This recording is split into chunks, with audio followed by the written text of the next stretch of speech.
The new gate begins with a popular virtual reality game called The New Gate, but it suddenly becomes a deadly game when the players can't log out, and dying in the game means dying in real life. The only way to escape is by beating the game, and we meet Shinya, who is determined to make it to the end. We see Shinya ready to challenge the final boss of the game while his NPCs tell him to be careful.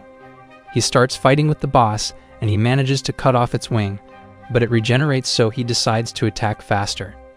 He manages to get its HP low, and it tries to regenerate again, but he delivers the finishing blow. He gains several titles, and the game system announces that the final boss has been defeated, so the players can finally log out. He checks his scroll to see the players leading the game until he's the last one left, and he prepares to leave, but a gate suddenly opens, leading him confused since the boss was the last event of the game. He wakes up in a field outside, and he wonders what happened. It seems too real to be a game, so he checks his window and realizes his stats have increased thanks to the titles he received after defeating the boss. He tries to log out again, but can't find the option, and he tries to see if anyone is online, but he has no network connection, so he wonders how he's playing without the internet. He uses an item to find his way home, but on the way, he sees a city that wasn't there before. He sees his house, but he notices a girl in need of help as the guys drag her out of a barrier. A monster suddenly appears, so they run away, but Shinya manages to save the girl. They go inside the house, and the girl introduces herself as Tira, thanking him for saving her. She thinks he's a friend of her master, but Shinya doesn't know who she's talking about. Tara mentions that everyone knows Shni from the Moon's Sanctum, and he becomes surprised because Shni is one of his support characters. He notices she's suspicious, so he explains that they're old friends and asks where she is. But Tyra doesn't want to tell him because he's a stranger, but she can deliver a message to Shni saying it costs 1,000 jewels. But he shows a coin and explains he only has one gale. She wonders if he used an item box because only kings can use one, and she's also surprised by the gale coin because one of them is worth 10 billion jewels, saying they can be enchanted. But he notes that in the game, one gale was the smallest amount of money. Tara wonders who he is, so Shinya explains he's a high human.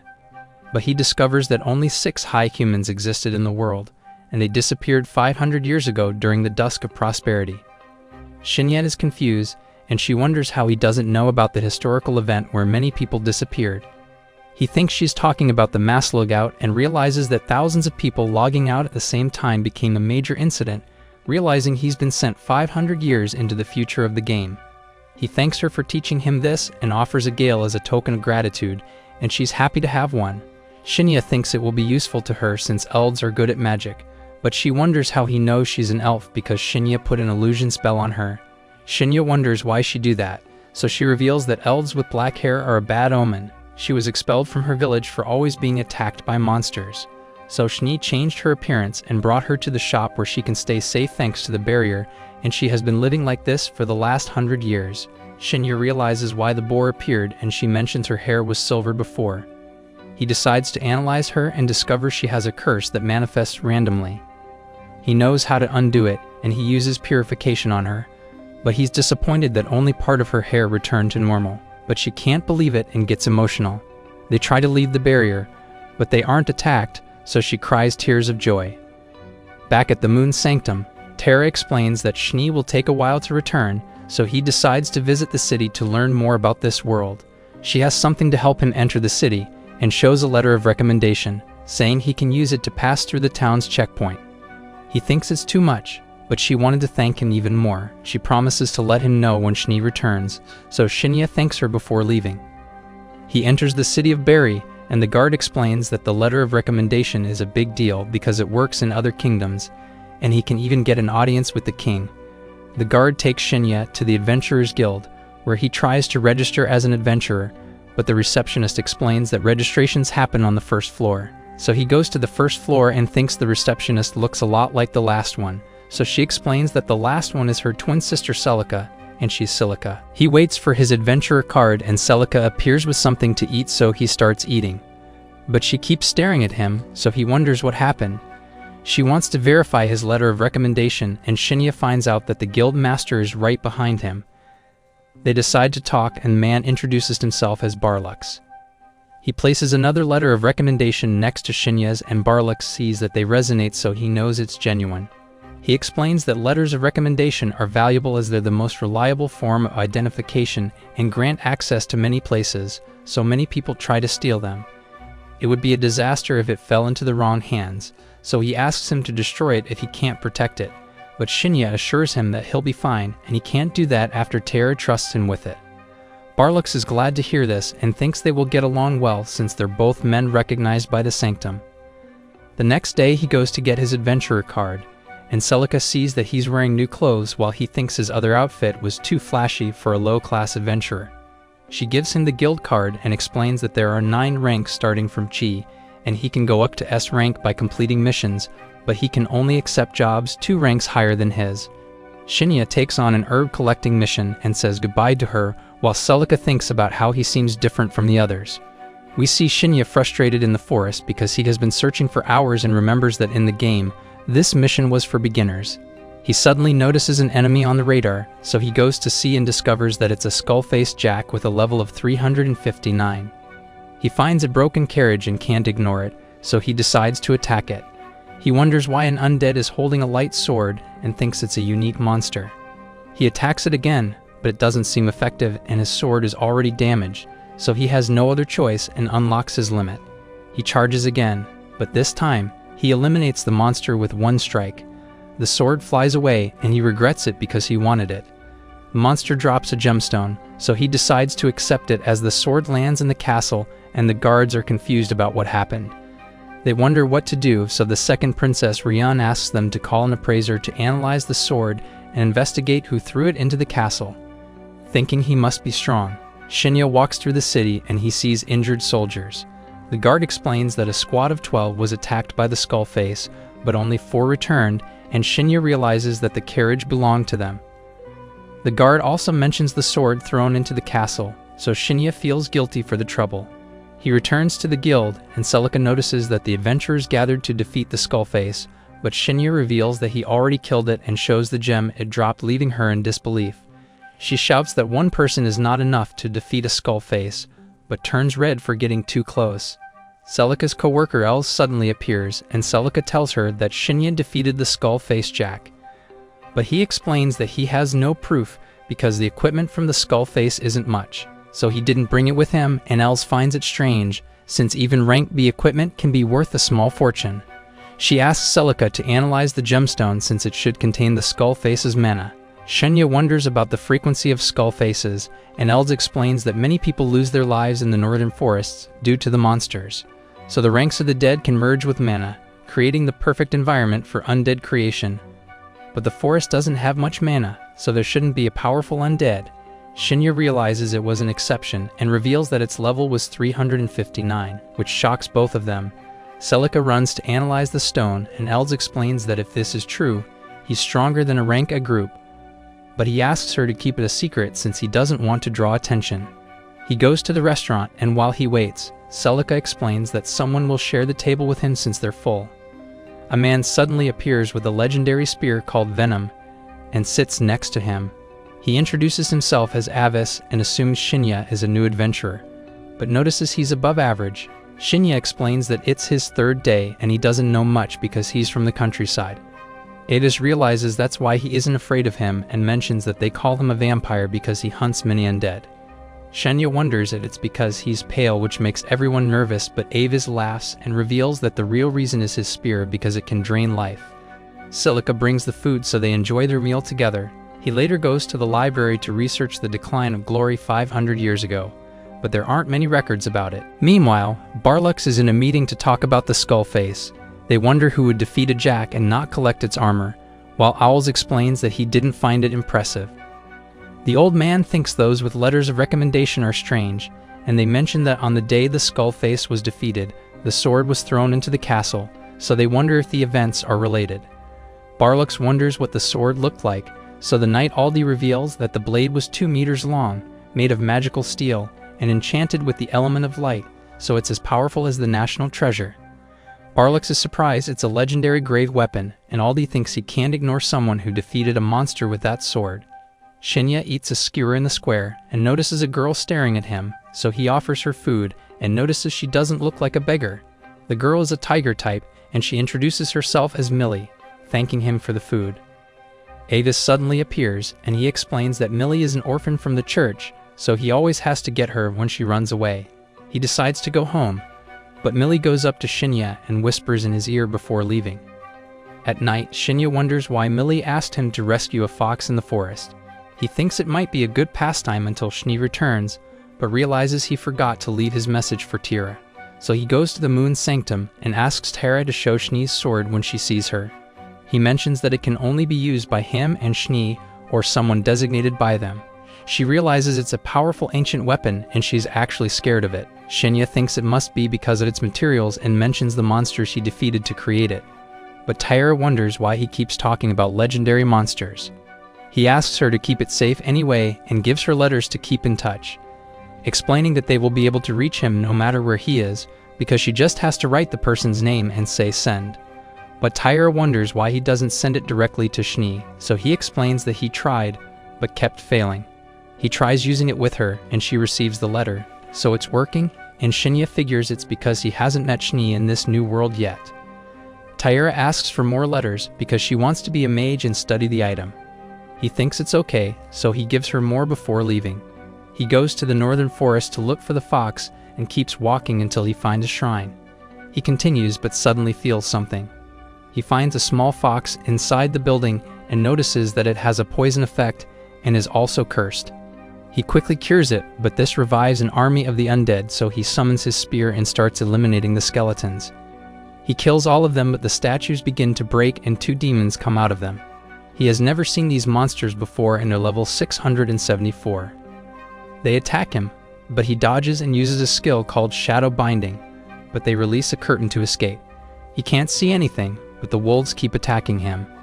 The fox suddenly shows him something, and he realizes it's the magic circle where it was, and the mist doesn't enter there, so he can use his skills. The wolves charge at him, but he uses his binding bow, eliminating them with 1 strike. The mist clears and the fox jumps into his arms. He wonders what race it is and discovers it's an element tail, one of the strongest monsters in the game. He has never heard of a baby version but asks if it wants to go with him, so it jumps onto his head. He notices it understands him and also realizes that some things are different from the game. Meanwhile, Schnee receives Tira's letter, wondering how she has this magical item and is surprised to learn about her master. Shinya thinks it's better to hide the element tail, so he suggests making a pact with it. He explains that it's like a partnership between a tamer and a monster, and it hides the monster's level and species so they can be together all the time. The fox seems excited, so he creates the pact and a symbol appears on both of them. He also names her Yuzuha, and she seems to like it. He suddenly gets a message from Tira because she managed to talk to Schnee, and she's waiting for a response. He's happy with the news and decides to go to the guild. He reports the army of the undead he found in the forest, and he looks for a job. He notices a mission at the orphanage near the church and thinks it must be a special request since it has no rank. He also remembers that Millie lives there, so he decides to visit her and takes the job. He arrives at the church where a woman named Tria greets him. She asks if he came for the job, so he confirms this and also mentions Millie. They go to a room where he meets Millie, who gets excited and hugs him. Tria notices he's not a bad person, and it's been a long time since Millie got attached to someone like that. Shinya asks Millie if this is the fox she mentioned, so she confirms and thanks him, and he explains to Yuzuha that he could only rescue her because of Millie, so she thanks her. He turns to Shinya and asks about the request, so she mentions it's about a skill successor, and Shinya realizes that apparently few people have skills now. She explains that she's looking for a skill for him to teach, and Shinya wonders if it involves healing or poisoning, but she reveals its purification. She knows it's hard to find, but she gets surprised by Shinya's reaction and learns that he can teach it. But Shinya has a condition saying he wants to know about Millie's powers and also wants her to share any information from the church because he needs to learn more about the world. She seems hesitant, but Millie explains that Shinya isn't a problem, so she accepts his terms. Tria talks about Millie's powers and reveals that she has the title of Star Composer, so she has unexpected visions that never fail. Shinya notes that it's a powerful ability and mentions that many would want to take advantage of it, but she assures him that she told everyone to be discreet about it. She tells him that an adventurer helps the orphanage because he used to be an orphan, and Shinya realizes she's talking about Avis as she explains that everyone is afraid of him, so the kids are safe. Shinya is ready to teach the skill, but she explains that she's not the one who's going to be learning the skill. She wants the granddaughter of the former priest to learn it, since things would be easier if she inherited the church. Later on, Yuzuha plays with the other orphans, and Shinya feels lonely because she's stealing all the attention. He wonders if Millie doesn't want to play with Yuzuha, but she thinks she can't compete with the older kids. But Yuzuha suddenly goes to his head and Millie gets a chance to have her all to herself, so Shinya realizes her plan was to be close to him. A nun suddenly appears and asks if he's the one who will save them, but he wonders what she means. She looks sad and reveals that they're about to close the orphanage, explaining that the church doesn't have a priest at the moment, so someone has to take over. He wonders why Tria doesn't do it, but she explains that it needs to be someone with a specific skill, and the person sent to take over the church wants to get rid of the orphanage. The granddaughter of the former priest has the right to inherit the church, but she still needs to have this skill. Shinya realizes why Tria needs him, but wonders why the priest wants to get rid of the orphanage, so she mentions that it's because he only cares about money. Later on, Tria calls for Shinya and sees him with the other children. She introduces him to the granddaughter of the former priest, who introduces herself as Rashia, but bites her tongue, while Tria explains that she can be clumsy, but is hardworking. They start talking, but Avis suddenly appears to find out who accepted the job and discovers it was Shinya. He asks Shinya about his intentions, but Millie reassures him, so he realizes she saw something and decides to trust Shinya. He asks about the skill, so Shinya explains that Rashia can get it after defeating 200 undead creatures that are over level 150 while holding a sacred orb. They're shocked to hear this, but he assures them that he can weaken the monsters for her to land the final blow, and he also has the orb, so it won't be that difficult. Rashia is speechless, but she promises to do her best, so Adis decides to go with them because he realizes that Shinya isn't a normal person, thinking there's only one explanation. Adis calls Shinya for a drink and asks him if he's a chosen one, someone who has a title or knowledge that he shouldn't have. Shinya asks if it's like memories of a past life, but Avis explains that it's information about items and monsters, so Shinya doesn't think he's a chosen one. Shinya notices that Avis is caring and thinks he's a hero who protects the orphanage.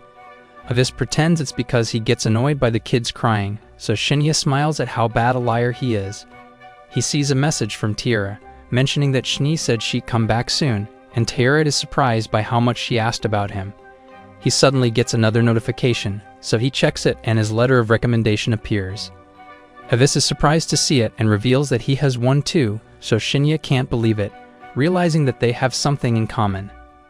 The next day, the trio goes to the Ghost Plains, where they encounter the undead. Shinya traps them with his barrier, while Avis breaks their legs to immobilize them, and Rashia finishes them off using healing magic, which damages the undead. They do this until they reach a barrier, which contains higher-level monsters. Avis uses his adventurer card to enter, and they keep weakening monsters, so that Rashia can land the final hit, and Shinya explains that she will be at level 150 when she learns Purification. On the other side of the Ghost Plains, Rian defeats a skull-faced Jack and is impressed with how much easier it is to beat them with her new sword. The knight is worried about the other group, but Shni offers to handle it. The group is desperate, and she arrives at the last minute, quickly defeating the undead and breaking its core while everyone looks at her in shock. Shni quickly heals them and the commander thanks her, knowing they would have been forced to retreat without her. Shni explains that it was only possible because they weakened the monster, but the commander knows that's not true. He remembers that several unusual undead have appeared in the last month and still can't believe she took down a monster that his entire squad couldn't, realizing that this is the strength of someone who fought with the high humans. She decides to search the area in case there are more undead, reminding him they can call her using the items she gave them, and she runs through the forest eager to see her master again. Meanwhile, Avis faces a skull-faced Jack and he easily defeats it, allowing Rashia to land the final blow. She's suddenly surrounded by a golden light, but Shinya assures her that's normal when learning a new skill, and her mind is flooded with thoughts on how to use Purification. Shinya congratulates her and Rashia realizes she can now save the orphans. He suggests they leave the area after resting, but Yuzeva suddenly senses a strange presence and Shinya notices something in the sky, so Avis is worried. But Rashia thinks it's beautiful. Avis reveals that it's the magical matter of the undead, and when drained from the monsters, their forms disappear. All the material accumulates into one mass in the sky and falls in the form of a giant skull-faced jack. Rashia is terrified and discovers it's a skull-faced lord, which is at level 804. It can easily destroy an entire nation, so Shinya thinks the seal might not hold. The creature suddenly leaps into the sky and punches the barrier, causing it to break. They can't believe it only took one hit and Rashia falls to the ground in despair. They decide to flee, but the Lord roars, raising an army of undead to surround them. Avis wants to break through and escape, but Shinya's demeanor changes, and he explains he's staying. Avis tries to talk to him, but Shinya removes his limiter and asks them to return to the city. Avis understands immediately, and Shinya casts a physical enhancement buff to help him escape. He clears a path for Avis, and after they leave, Shinya summons his sword. Yuzuha uses her fire to deal with the undead, but the Skull Lord keeps summoning more. Shinya launches a powerful attack, creating a crater in the ground, while Shni notices the explosion and goes to investigate. He checks his map and sees he's completely surrounded, but a blue marker suddenly appears, cutting through the undead army. He remembers that a blue marker means an ally, so he jumps to join her and finally meets Shni, but they don't have much time alone, so Yuzuha raises a barrier so they can talk. She throws herself into his arms, and he says he's back as a tear runs down her face. Yuzuha's mana runs out, so they decide to deal with the Skull Lord first. They use a combined spell, quickly killing the weaker undead, and the Skull Lord also takes damage as Shinya summons another sword and takes the opportunity to land the finishing blow. It falls to the ground, demanding power before dying, and Shinya is shocked that a monster can talk. He retrieves the orb and suggests finishing their conversation. He explains that after defeating the boss and freeing everyone from the game, a portal threw him 500 years into the future. Shni reveals that she and the other support characters didn't disappear after he cleared the dungeon, so they waited for their masters. But the continent was thrown into chaos after the incident, so the group decided to split up to help control the disasters, and she later returned to the Moon Sanctum. She's happy to find her master again, but he begs her to stop calling him master since she's a legend now, and it will attract too much attention. He asks her to call him by his name, but they blush when she does. She wonders what he'll do next, and he talks about his plan to visit the sacred place and find clues about how to return. She has been there, but admits she couldn't investigate much, and she's also sad to know that Shinya wants to go back to his world. The day breaks, so they decide to return to the sanctum to organize a celebration party for their reunion. She notices Yuzuha, and he explains she's an element tail, but he realizes she now has 3 tails. She suddenly starts talking and Shinya freaks out as she explains that this ability was restored when he defeated the Skull Lord. Shinya thinks it's because he was a boss, but he asks the fox not to talk in front of people and also to merge her 3 tails into one to avoid attention, so she follows his instructions. She asks if she's a good girl and Shni finds her cute, so he lets her pet Yuzuha. He remembers Avis and Rashia, so he decides to catch up with them before they reach the guild. We see Avis running with Rashia, and he senses something approaching, so they prepared to fight, but discover it's just Shinya as Rashia faints in fear. Meanwhile, Rian arrives at the battle site and wonders who could have made such a powerful attack, and she also remembers the attack that got rid of the undead. A soldier named Gadras interrupts her, showing her the blade found in the ravine, and he recognizes the falcon emblem on the hilt.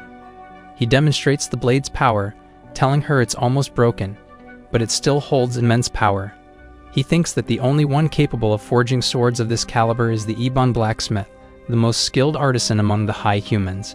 Ryan is surprised, since high humans are extinct, and Gadras admits they can't be sure, but the person responsible is strong enough to treat such a weapon as disposable. She remembers that the blacksmith owns the Moon Sanctum, so she suggests they visit the place. Gadras wonders what she'd do if she found out that a high human is still alive, and she declares challenged him to a duel, but wouldn't mind marrying him. Gadras pleads with her not to attack him just to test his skill, and she assures him she has more sense than that, but he isn't so sure. Meanwhile, Avis demands that Shinya explain himself after seeing his relationship with Shni. She's happy to see him again, but Avis insists on knowing what happened. Shinya tries to lie, saying she defeated the boss, but Avis points his spear at him. He attacks and tells him to stop playing dumb, so Shinya finally confesses that he's a high human and Shni recognizes him as her master. Avis mentions that high humans are incredibly strong and extremely skilled in their specialties, so some people even revere them as gods. Shinya reveals that he's a blacksmith and even offers to upgrade his spirit at a discount, but Avis warns him not to touch his weapon. Rashia finally wakes up and she's surprised to see Shni. The group continues back to the city, and Shinya wonders if it's okay to part ways at the gate. Avis reminds him that the task was to teach Rashia the purification skill, so he has already completed the task, but Shinya gives Avis a message card to contact him if anything goes wrong. He tries to refuse, but Shinya doesn't want to abandon the first friend he made in the city, so Avis accepts. He heads to the city with Rashia, and Shni comments that Shinya never bragged, but he always protected the weak.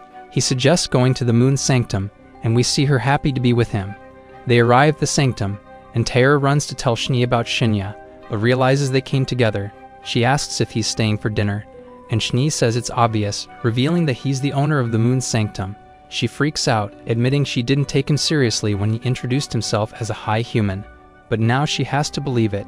She realizes he's her boss, and begs him to forgive her for her insolence, but he explains that he prefers to keep things casual. He also introduces the Element Tail as his new pet Yuzuha, and she's even more surprised. It's dinner time and Shinya is impressed with the food. Taira has never seen dishes like these before, and he's happy that he gave Shni the ingredients to make the meal. Taira notices an aura around the food and wonders what kind of ingredients these are. Shinya is confused because he doesn't see anything and lists some high-quality meats and vegetables for monsters which are almost impossible to obtain. Taira is shocked because they're so rare that no one would ever think of cooking with them, while Shni explains that the aura is the remnants of mana or life force which is normal in powerful monsters and rare plants. They decide to eat and enjoy the meal together. Shinya hears about what happened with the other support characters and is happy to know they have their own lives now. Taira suddenly interrupts them and Shinya notices she's drunk, so Shni puts her to bed as he laughs and heads to his room. He notices that his room hasn't changed at all and sees Yuzuha sleeping on the bed. He goes to sleep but later wakes up to find Shni lying next to him, so he wonders what happened and gets nervous about the situation. But she holds him and starts crying while calling his name in her sleep, so he apologizes for leaving her. In the morning, Shinya wakes up and gets nervous seeing Yuzuha has taken on a human form as she hugs him. He creates clothes used by humanoid Element Tail, so she thanks him but struggles to wear them. They go down for breakfast and Shni is happy to see that Yuzuha has transformed. After the meal, they hear Yuzuha's story and she explains that she tried to stop the cataclysm 500 years ago, but suddenly felt pain which was less severe at the Sanctum. She nearly died, but Shinya appeared and saved her at the last moment. He mentions that he only found her thanks to Millie, so Yuzuha wants to thank her again later. She suggests they make an elven treat that Taira makes as a gift, since it's one of their best-selling products. Shinya points out that the Moon Sanctum shouldn't be specializing in food, but Shni explains that they couldn't replenish the weapons because only Shinya can open the arsenal, so he decides to make blades later. She changes the subject and wants them to meet Gerard. Shinya is surprised to hear that he's alive, because high beasts only live up to 150 years, and it's been 500 years since he saw him, but Shni explains that he's been waiting for Shinya all these years. Gerard was the first beast king and took the throne when he united the various beast tribes. The current king is the 8th and she heard he's a good ruler, so Gerard must be doing well. Shinya wants to meet him and decides they will leave the next day. Taira promises to guard the shop, but Shni wants her to join them this time. She doesn't need to stay in the barrier, and now that Shinya is around, the shop can be moved anywhere. Taira loves the idea, so Shinya mentions they should gather supplies for the trip, and Shni mentions that she's going to the kingdom to report about the skull-faced lord, so she can take care of the supplies. Shinya decides to look for a job in the direction of Farned, to rank up while they travel, and also wants to make swords and restock the inventory. She suggests creating a party to use voice chat, and Shinya is surprised to learn it's now known as telepathy. He adds everyone, and Shni also suggests that Taira register as an adventurer. Shinya opens the forge and warns Yuzuha not to touch anything as some items are cursed. He starts working, but his first blade is at a level far beyond anything available in the country's shops, so he reduces the quality and restocks the inventory. Taira changes into adventurer clothes and is ready to go, so they head out together. Shinya feels embarrassed by her new clothes, and she says he'll carry the shopping as punishment for staring at her. Taira is surprised by how busy the market is as she drags him around, but Shinya reminds her that she doesn't know where the guild is, so he guides her there, and Taira blushes as he holds her hand. His rank has increased to E, and Celica explains that his report about the skull face in the undead army was verified, so they earned a promotion, but they can't increase too much at once. She asks about his relationship with Tiara, and Shinya explains that they're going on a journey, but Celica doesn't believe it and thinks they're lovers because they were holding hands. He explains that it's not like that, but she insists they don't need to be embarrassed. Shanya decides to change the subject and asks if she has any information about the Holy Land, the place that seemed to have been destroyed during the dusk of prosperity. She explains that only adventurers above C rank can have that information, so he decides to ask again when he ranks up. He looks for a quest on the way to Farned, and she tells him about a mission to escort a carriage to a transit point called Barian, and she explains that the departure is at noon.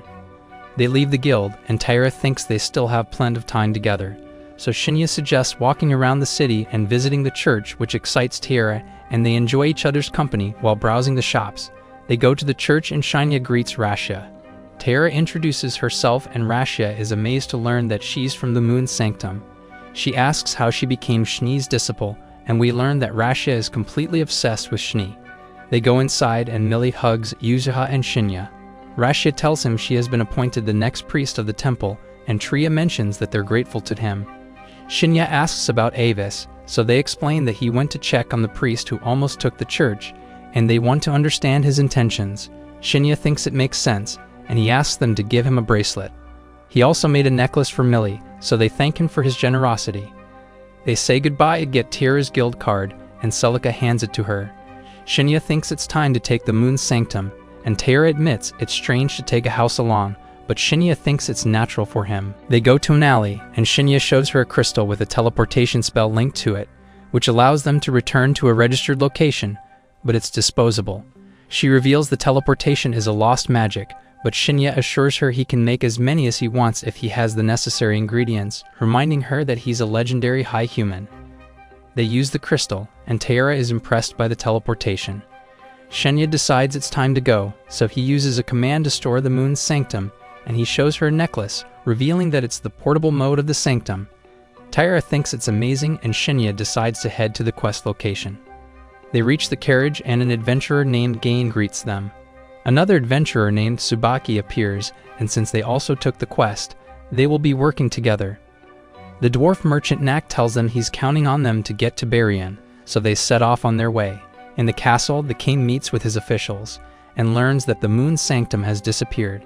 He's upset because the building has existed since before the dusk of prosperity, and no one can conquer it since it was made with lost technology, and he thinks the problem extends beyond the kingdom. They wonder about Shni, and according to reports, she's heading toward the castle and will arrive within a day. The princess thinks they have too little information to act and reminds him that Ryan is still yet to arrive, so the king has no choice but to agree with her. In the carriage, Shinya thinks it's a good idea to get to know each other's skills. Gain explains that he's an A-class samurai but doesn't know how to use magic, while Tsubaki mentions that she's an E-rank brawler and can use support magic to enhance her speed. Tyra explains that she's an alchemist and just became an adventurer, but she can also use a sword or bow and simple healing magic. Shinya reveals that he's a samurai like Gain but can use a bit of fire and lightning magic. And he also introduces Yuzuha as a monster, explaining that he has a tamer contract with her. Gain is impressed that a samurai can use magic and thinks Shinya must have undergone intense training, and it's also rare for someone to be liked by monsters. Tsubaki is surprised that he isn't from Hinamoto, since most samurais come from there. In the kingdom, most people choose to become knights or warriors, so those who choose to be samurais are considered odd. Shinya assures them that it's a great class, but Tsubaki thinks it's too much effort, since a samurai needs to train as a knight and a berserker as a prerequisite. Gain explains that Hinamoto is an island formed after tectonic changes, and it has many samurai-based guilds, so those who want to be fighters admire them there. He mentions the names of the guilds, and Shinya is surprised to learn that the guilds from 500 years ago have formed a country. The carriage suddenly stops, and a group of bandits appear, so Shinya tells Yuzuha to protect Nak, and they hide in the carriage. They prepare to fight, and Tiara is nervous because she has never killed anyone before. The bandits think they have no chance and also demand that they hand over Tsubaki so that they can have fun with her. They keep provoking her, which makes Shinya furious as Tiara notices a murderous aura in him and wants him to return to normal, realizing she needs to shoot. The bandits know most of them are low rank, and Gain realizes they have an informant. An arrow suddenly flies through, killing a hidden bandit, and the others attack as Tsubaki uses her speed enhancement to defeat one of them. Gain also attacks, cuts right through the bandit's sword. Shinya takes down two at once, and the leader realizes they're not ordinary E-ranks. Shinya cuts his sword, and the bandit sees a terrifying look on his face. We see the bandit beaten up, and Shinya demands that he give up his informant, but Taira suddenly grabs him to calm him down. Tsubaki is confused and Shinya wonders what she's doing as Taira realizes his mood has returned to normal. Shinya and Tsubaki are shocked and Taira blushes, realizing she instinctively did what Shni used to do when she was little. The group heads on their way, and Gain thinks the bandit attacked them because the wagon was connected to the church, so Shinya thinks about what they were after. They make it to Baryon and Nak gives them all certificates of completion. After they report to the guild, Shinya wonders where Gain and Tsubaki are headed next, so they mention they are headed to Kilmet and hope to meet again in the future. Shinya notes that they're still a long way from Farned, so he suggests buying their own carriage. They go to check them out, but Shinya finds them all the same, so he thinks about modifying one, but Taira worries about him overdoing it. They find one they like, and the seller asks if they have bought horses yet, mentioning they may need more than one since the carriage is quite heady. But Shinya thinks he could use Yusufa as a last resort. He gets a call from Shni, and she mentions she has finished her business in the kingdom.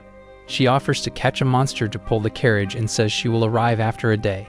She also mentions the commotion caused by moving the sanctum, but thinks it's a good thing because she's tired of them constantly trying to recruit her. They head to an inn, and it's quite expensive, but they decide it's okay to treat themselves. Yusufa also relaxes, and they all have dinner together. Taira wants to have a bath before going to bed, and Yusufa asks to join her. They head into the bath, but Shinya hears them fooling around, so he gets bricked up and distracts himself by looking outside, while we see Shni coming across an enormous beast. She arrives the next morning, so the group goes to meet her. Yusufa detects something up ahead, and we see that Shni has tamed an enormous Grufazio jade wolf. Shinya notes that it's also a unique monster, and Taira can't believe it, but the wolf takes a liking to her. Shinya wonders why Shni chose it, so she mentions it had to be a sacred class monster to serve him. He thinks it's way too big, but Shni predicted he would say this, and reveals the wolf can make itself smaller. Shni wonders if he likes it, but starts to get sad and wonders if she did something wrong, so he quickly assures her he's happy with it. Yusufa is able to talk to it, and mentions its name is Shimmer. They head off to Farned, and they can't help but attract attention. Taira notes how smooth the ride is, thanks to Shinya's modifications, and Shni notes that it even outperforms a royal carriage. Yusufa talks to Shimmer as he runs, and we learn that when he was young, he and his mother ruled the sacred mountain. But his mother was defeated by an adventurer and only he survived. He ran away as fast as he could and ended up being saved by an elf, which happened to be Taira. She remembers saving a puppy 100 years ago and can't believe they are the same. Shni offers to transfer his ownership over to her, so they take a break to do this. Shni dissolves her ownership and Taira forms a contract with him. Taira is exhausted after this, so they decide to rest for the night. Shinya asks about Shni's intentions, so she mentions she wants Shimmer to protect Taira since she can't always be around. We see them in the forest approaching Farned, and they are met by two high beasts. Shinya can tell they are high level, and Shni mentions she messaged Gerard, so he must have sent the two to meet them. They offer to take them to see the first king, so Shinya packs up the carriage and they follow after them. They arrive at a great mansion, and the group is taken to Gerard, who is surprised to see his master after all these years. He pays his respects and introduces the current King Wolfgang and his daughter, Kor. But Shinya tells him he can stop calling him master, so he explains that he's just doing this to put everyone at ease, reminding Shinya that high humans are considered as legendary beings. In a flashback, we see Shinya and Gerard as they're surrounded by countless monsters. Gerard reveals that he has killed thousands of them, but Shinya tells him the fight isn't over yet, so he prepares to take them on as Shinya tells him to watch his back. We return to the present as they wonder how they were able to survive that battle. Gerard lost count of how many monsters he killed, and he mentions that the world has changed. Shinya knows that he founded a nation, so he realizes that Shni told him everything, and she explains that she wanted him to learn the truth, knowing Gerard would exaggerate the story. She leaves to prepare tea, and Gerard asks Shinya why he went missing for 500 years, so he tells him everything that happened. but he mentions that it isn't so bad. Gerard realizes this is a great opportunity for him, and he reveals that his life is about to come to an end, thinking he only has a few months left because his health is starting to decline. He thinks that God's heard his prayers because Shinya returned, and he challenges him to a duel, saying he wants to fight his master before he dies because he thinks Shinya is the strongest warrior in the world. So he realizes that Gerard wants to die in battle, and he accepts the challenge, asking Gerard if Wolfgang knows about this. So he explains that everyone knows about his condition, and he's going to tell them about the duel. He tells Shinya about his companions, thinking they already know how he wants to die, and he mentions that they're also getting old, so he believes they understand his situation. He thinks Wolfgang is a capable leader, so the nation is going to prosper after he dies. Shinya asks him if he has any regrets, so he explains that he has none, but he doesn't want to die until he has a duel with his master.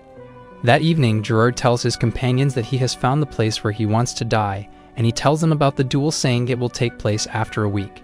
His confidants realize that the time has finally come, and he explains that his wish is about to be granted. But Kor asks them why they're so calm, because she doesn't want him to die. So he explains that he has lived a long life, saying he's been preparing for this moment, and he thinks he's about to have the greatest battle of his life, so he wants everyone to watch it. We cut to Shinya as he thinks about Gerard, and he appears to be sad. So Yuzova asks him if something's bothering him, but he tells her he's okay. Gerard recalls the moment when Shinya disappeared, revealing that he was filled with regret because he thought his wish would never come true. So he's glad that Shinya returned because he can finally have the death he always wanted. Days pass and Shinya sees Gerard's equipment, realizing it's in terrible condition, so he decides to repair it. He shows it to Gerard, telling him he can fight without holding back, and he thanks Shinya, realizing that their fight will begin the next day. He asks Shinya if he's going to leave Schnee so that he can return to his world, and he explains that he will, saying he's been fighting to return home, but he wants everyone to be happy when he's gone. The next day, everyone makes their way to the forest and Gerard is excited, thinking it's the best day for a duel. The others decide to watch the battle from above, and Schnee promises to protect everyone from any stray attacks so he can focus on the fight. Gerard tells Wolfgang to take care of the nation, and he promises to be a good king, saying he's grateful for everything Gerard taught him. Kor promises to get stronger so that she can become a warrior Gerard can be proud of, and he prepares for the duel as his confidants mention that he has never been this happy. Shinya and Gerard start fighting, and the others see an explosion as their powers clash, destroying everything around them. Gerard is able to keep up with Shinya, and his companions are impressed, realizing he's stronger than they thought because he's able to match the strength of a high human. But Schnee thinks they're just getting started, knowing they still haven't unleashed their full powers. Tara wonders if Schnee is as strong as them, so she admits that she would struggle against Gerard, and Tara realizes she's also a beast. Gerard mentions he developed new techniques to defeat Shinya, but none of them are working, and Shinya tells him to stop holding back, so he decides to use his full power. He transforms into a werewolf as he recalls that Shinya promised not to use the title he acquired from defeating the final boss, thinking it would be unfair. So Gerard knows that Shinya could instantly end the fight if he wanted to, knowing Shinya is far stronger than him. But he still wants to fight him at full power. Shinya tries to attack with magic, but Gerard suddenly disappears and launches a counterattack, pushing Shinya back. He unleashes his ultimate technique as he fires a powerful blast which destroys everything in its path, but Shinya manages to block it, and he realizes that Gerard is right behind him. He struggles to defend himself as Gerard continues to pursue him, attacking him relentlessly. So he jumps away, realizing that Gerard is putting everything on the line to defeat him. So he decides to fight seriously, and they both unleash their ultimate techniques, causing a massive clash of energy. As Schnee notes that the fight is about to come to an end, Gerard manages to break Shinya's sword, and he sees an opening, so he prepares to land the finishing blow. He delivers the attack, but Shinya notes that he's out of strength, and he coughs up blood as he returns to his human form, realizing that his time has come. Shinya admits defeat, and Gerard reveals that he trained 500 years for that moment, so he's glad that he was able to fight him in the end. But he knows that Shinya was still holding back, and he asks him to display his full power. So Shinya unleashes his aura, creating a massive pillar of light, and Gerard is happy to be able to witness his full power. Shinya returns to the others with Gerard, telling them that he was able to ascend to the level of a high human because he was able to defeat him in the duel. Kor mourns his death, but his companions note that he died happy, so she realizes they shouldn't cry for him because he died without regrets. Everyone attends Gerard's funeral, and they all pay their respects, but Shinya appears to be sad. That evening, Schnee sees him and she realizes he's depressed, so she hugs him, saying she's willing to do anything for him. He explains that he gave Gerard the fight he always wanted, but he's sad because his friend died, so he starts crying. But she tells him it's okay because he fulfilled his duty, so he can cry as much as he needs. The next day, the group heads into the city, and Shinya wonders why they have beast ears, so Schnee mentions how elves stand out, so they're trying to blend in. She asks Shinya what he thinks, so he tells her she looks good, and Taira is surprised to see her master acting like this. We learn they are there to see Schwede, one of Shinya's other companions, because he was also at Gerard's funeral as a representative for his country. They go to where all the representatives are staying, and Shinya wonders if Schwede also became a king like Gerard, so Schnee mentions how he was the first emperor of the Dragon Empire, but he ended up retiring. They are taken to a room, and Schwede is brought to them. He instantly bows to Shinya, swearing to serve him once more, but Shinya tells him to relax, and Schnee mentions how things are different now. They have some tea, and Schwede wonders what Shinya plans on doing next. So he explains how he is headed to the Sacred Palace to do more research, and Schwede asks to join him after he first goes back to his country. They decide to keep in touch with their telepathy, and as Shinya leaves, he gives Schwede his old weapon back. He's amazed to see it after so long, and notices that it's even stronger than he remembers. So Shinya mentions he leveled up his mana control when he was fixing Gerard's equipment, so he was able to make the weapon 5 times stronger. Zai is amazed by how quickly his abilities grow, and Kor can't believe it. They visit the Adventurers Guild, and Shinya decides to level up his adventurer rank, so he takes a goblin slaying mission and Kor asks to tag along. They head into the forest, and they all easily take out goblin each. Shinya turns in the quest, and the clerk mentions there's also a message for him. It turns out to be from Guild Master Barlux, and it seems Shinya is being summoned by the palace. Taira wonders what the palace wants with him, so he remembers the incident with his Skullface's sword, causing him to panic. He visits Wolfgang before he leaves, and he gives him Gerard's gauntlets. Wolfgang notes how they were destroyed in the fight, but Shinya mentions how he was the one who created them, so repairing it was no problem. Wolfgang tries them on, finding the power unbelievable, and Shinya tells him that it's up to him to pass them on. They say farewell, and Shinya prepares to teleport, since using the wagon would be too slow. They return to the location of the old moon sanctum, and Shinya can tell they are being watched. Schnee thinks the kingdom must be hoping the moon sanctum will reappear, but she starts worrying about if Shinya disappears again. Shinya meets with Barlux at the guild, and he introduces a mage named Arad, who helps appraise gems for the guild. Shinya wonders why the palace is summoning him, but Arad suddenly asks him if he knows about the sword that flew into the palace and crashed into the princess's room.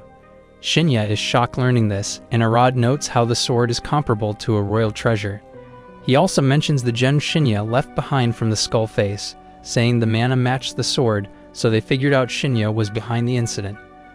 But Barlux mentions that since he has a recommendation letter from the Moon Sanctum, he isn't in any trouble, but mentions it was the second Princess Rion who summoned him.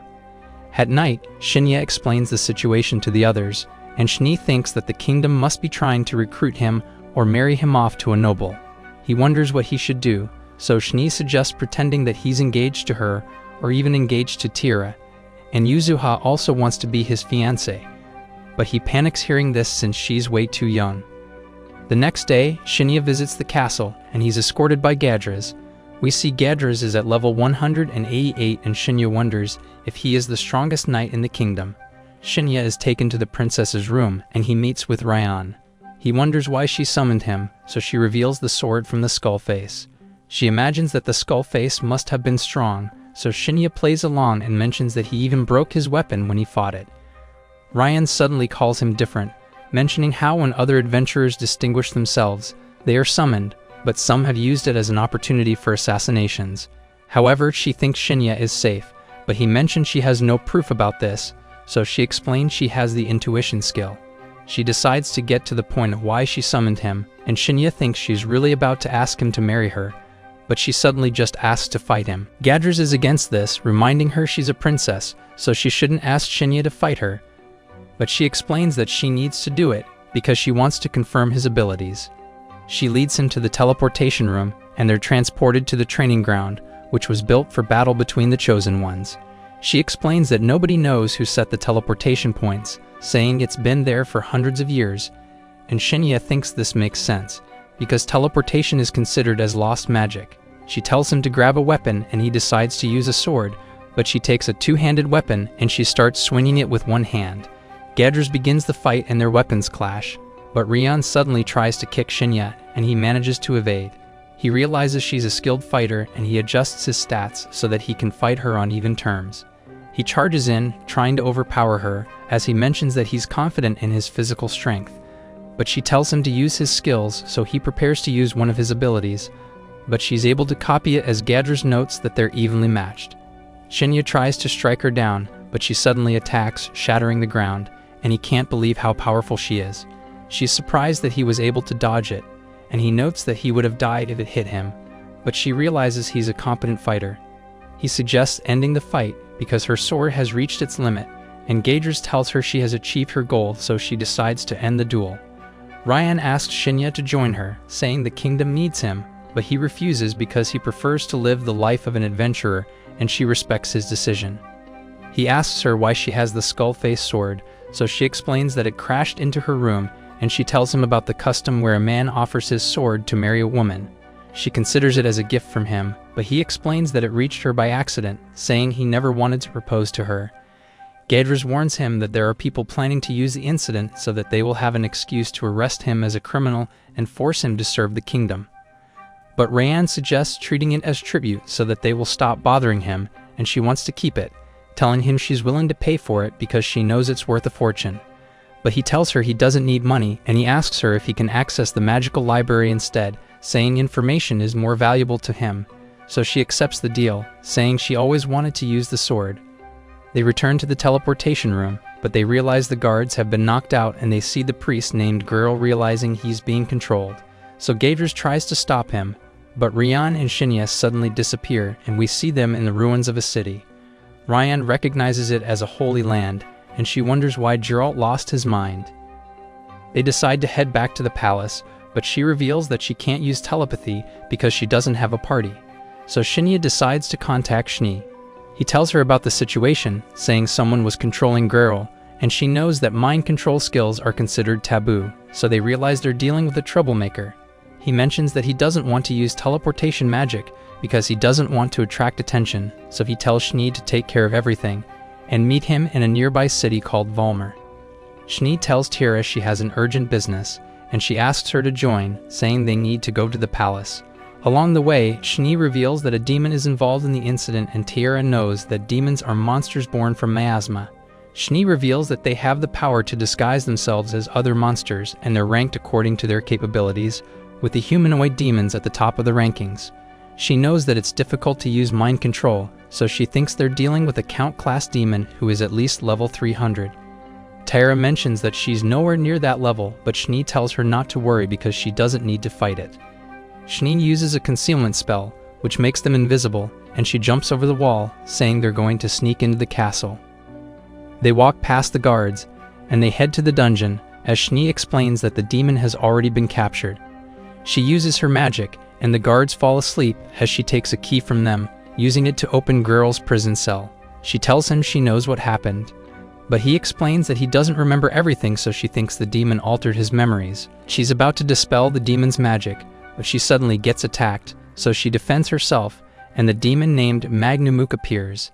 He knows who she is, but he tells her not to get in his way, and he tries to kill her, but she easily overpowers him. He asks her why she's protecting Geralt, so she explains that she doesn't want him to die because she knows he's innocent, and she mentions that she needs to get rid of him for Shinya. So he realizes she's working for a high human, but he tells her the world is in chaos, saying the age of man is ending, and he invites her to join him. But she refuses, so he reminds her that her master left her, saying he will never return. So she becomes upset, saying he knows nothing, and she decides to fight seriously, killing him in an instant. After that, Shni approaches the king, telling him a demon was behind the incident, so he becomes worried knowing demons are extremely dangerous. But she explains that Rian and Shinya are safe, and everyone's happy to hear this, but Geralt apologizes for what happened. So the king forgives him, knowing he was being controlled, and he asks him to keep working for the kingdom. Shni mentions that the public will panic if they learn about the incident, so the king decides to keep it a secret, and she heads off, telling Tira it's time to meet Shinya, so they make their way to Valmer. We return to Shinya, as Rian explains that Holy Lands are cities that fell during the dusk of prosperity, and she thinks they're filled with powerful monsters. She reveals that she brought the skull-faced sword with her, asking Shinya about his weapon. But he tells her not to worry, as he thinks about hiding his full strength, thinking she will never let him leave if she discovers how powerful he is. She reveals that her people once inspected the city, and they entered through the south gate where they found a small door which contains the device for opening the gate. Shinya tries to jump over a wall, but he realizes that he can't because he's being teleported back. He says he knows why this is happening, and he shows Rian a ball of light saying the entire city is a dungeon, so they can only reach the exit by following the spheres. They touch the ball of light, and it takes them to the next location as Shinya realizes there's a monster nearby. They decide to fight it, and they realize it's a ghost-type monster as Shinya explains that it uses wind magic. It summons a powerful whirlwind, but he slices it in half, creating an opening for Rian, who manages to slash the monster. But we see that it's still alive, so Shinya follows up and delivers the finishing blow. Rian asks him about his sword, realizing he was hiding it, so he explains that it's an extremely rare item, saying it's his secret weapon. They make their way deeper into the dungeon, and they eventually run into a giant slime. Rian thinks it's weak, so she charges in, but it suddenly restrains her, so Shinya attacks it with his skill, and he manages to save her. She realizes she was being reckless, and he tells her that the slime is immune to physical attacks. So he uses a fire spell, which melts the slime, exposing its core, and Rian manages to destroy it. But she wonders why Shinya is looking away, and she realizes her clothes were torn, so he gives her his outfit. He asks her if she can use magic, and she reveals that she isn't good with spells, so he teaches her a new trick which surrounds her sword with flames. She tries cutting a rock, and she realizes it got burned as he tells her the skill is going to be useful in battle. But she wonders why he taught her, realizing he's always helping her, and he hasn't received anything in return. So she explains that she wants to repay him, but he tells her to protect the people in her kingdom, saying that's all he wants her to do.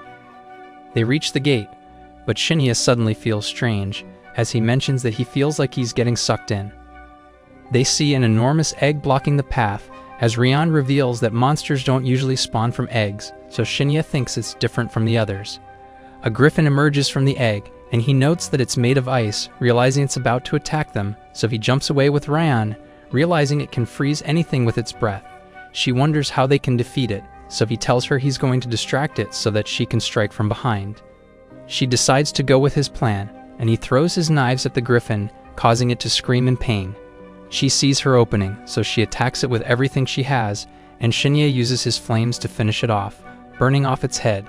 They think the fight is over, but the griffin suddenly regenerates, and they can't believe this is happening, so they decide to run away, as Shinya mentions that he has a plan.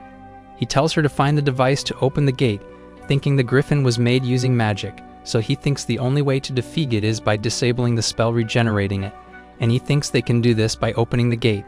He tells her he will deal with the griffin, but she wonders if he's going to be okay, so he assures her he's going to be fine. She starts looking for the device as he prepares for battle, removing his restrictions because he thinks they can't survive unless he goes all out.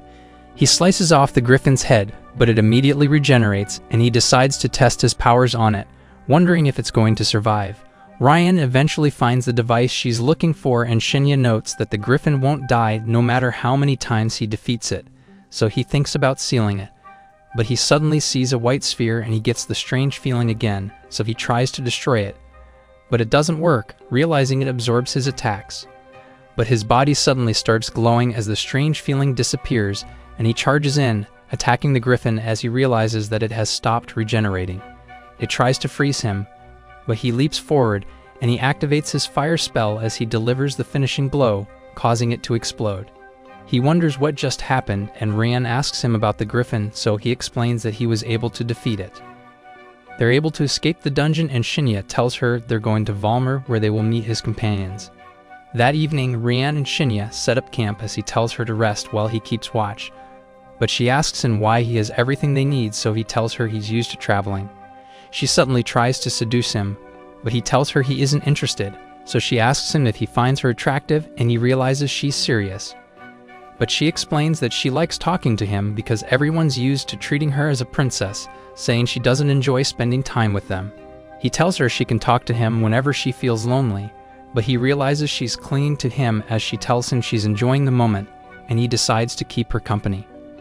But the next day, Shinya wakes up, realizing something's wrong, and he sees an army of monsters, realizing that they're headed towards Valmer.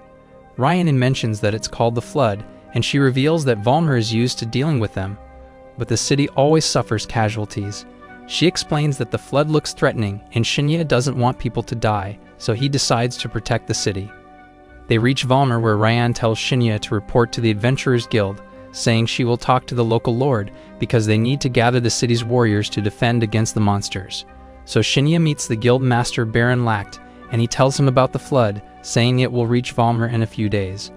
But Baron Lacht remains skeptical, so Shinya shows him his recommendation letter, and he explains that Ryan is talking to the local lord. So Baron Lacht realizes he isn't lying, and he decides to declare a state of emergency, saying the guild will participate in the battle. Shinya mentions that he will also do his part, and Baron Lacht is happy to hear this, saying he's glad to have him around. After that, Shinya sees a store called Meowland, thinking it looks familiar, and he tells Shinya about this, but she explains that she has never heard of it. He meets an elf, who he recognizes as Barrett, and we learn that he served as a support character for one of Shinya's friends. They decide to hang out, and Shinya tells Barrett about the Flood, but he wonders why Shinya didn't deal with it, knowing he could have just wiped it out. So he explains that it was because of Ryani, saying he doesn't want her to learn about his powers. He asks Barrett about Meowland, so he explains that it belongs to Shinya's old friend Hibineko, saying there are other players in the city. But Shinya can't believe this because he thought Hibineko died during the death game, and Barrett shows him a list of players in the world, as he realizes that he knows all of them. But Barrett gives him another list which contains the names of player killers, and we learn that Shinya hates all of them because they killed his friends during the death game. Barrett reveals that Shni gave the order to hunt player killers, and he wonders why she didn't tell Shinya about this, thinking she's hiding something from him. But Barrett knows she would never betray Shinya, so he tells him not to worry. He asks Barrett if he will join the battle, but he thinks he isn't needed, knowing Shinya can protect the city on his own. But he mentions he will be backed for the loot, as Shinya recalls that he loves money. The next day, we see Shinya with Shni and Tira, and they decide to meet the Chosen Ones at the Lord's castle. He wonders why Shni didn't tell him about the player killers, and she realizes something's bothering him, but he decides not to say anything. They reach the castle, where they meet the Lord Toro, who tells them about the battle plan, saying the Chosen Ones will serve as the vanguard. The knights will be standing behind them so that they can deal with the monsters that are able to break through, as Shni's squad supports everyone from a distance. Shinya realizes there are no monsters outside the castle, and he reports this to Toro, thinking it's because of the Flood. But Toro doesn't believe him, saying this has never happened before. But Shni explains that she has experienced it, saying the monsters have joined the Flood, and she thinks there's a boss leading them. Toro believes her, as Shinya recalls that this happened during the death game, and he's glad that she explained it to everyone. Later that day, Shinya thanks Shni for handling the conversation for him, and he asks her if she used advanced spells after he disappeared. But she denies this, saying our basic spells were more than enough, and he realizes he needs to hide his powers. So he tells her to use an advanced spell at the beginning of the battle, saying he has a plan. That evening, everyone prepares for battle, and they see the Flood approaching, so Shni uses a powerful spell, destroying countless monsters in an instant. But they press on as Shinya realizes this is no ordinary Flood, so he asks her if she can use the spell again, but she explains it's on cooldown. So he decides to fight the monsters, burning them with his flames. But he decides to hold back because he doesn't want to attract attention by displaying his full power. Ryan orders everyone to attack, but there's suddenly a massive explosion as Tyra uses her new skill, realizing it's extremely powerful. Ryan slices through the monsters, but a large creature suddenly appears, and she struggles against it. But Avis joins the fight, and they gang up on the monster, allowing them to defeat it. She asks him what he's doing in Valmer, so he explains that the guild asked for help, and he mentions that Millie was worried about Shinya, but he knows there's nothing to worry about. Shinya wears his disguise, and he saves a group of soldiers, telling them his name is Red, but he advises them to leave because he might end up killing them with his new weapon. So they decide to retreat as his weapon activates, and Avis recognizes it, knowing that it's cursed, and it instantly consumes everything it touches. It tells Shinya to go on a rampage, but he ignores it and he sees a demon, realizing it's the monster leading the flood. It uses a mind control spell, and Shinya realizes the knights are struggling, but he's completely immune to its attack. He removes his restrictions and he lands a powerful attack, slicing the demon in half. Shni helps the knights recover, and they're able to win the battle without casualties. Shinya's party is asked to stay in the city because the people want to reward them for dealing with the flood. But he wants to go home, and Shni tells him they must endure the custom in Valmer. They enter a banquet together, and they see Ryan, as Shni asks Shinya if he got lucky with her. He denies this, but Ryan realizes he's acting strange, so she starts teasing him, and Shni decides to give them space. But Tyre realizes something's wrong, so she entertains Ryan, telling Shinya to get drinks for them. But he joins Shni instead, asking her if she got jealous, so she confirms this, and she knows that he learned about the player killers, so she apologizes for not telling him about them. But she explains that she decided to hide this from him because she didn't want him to return to his old self, thinking he's going to avoid her as he hunts them down. She thinks she isn't good enough for him because she could never replace his girlfriend Marino, but he hugs her, telling her not to blame herself. He's glad that he was able to find her because he didn't know what to do when he returned to the world. He forgives her for not telling him about the player killers, telling her she doesn't need to hide secrets from him.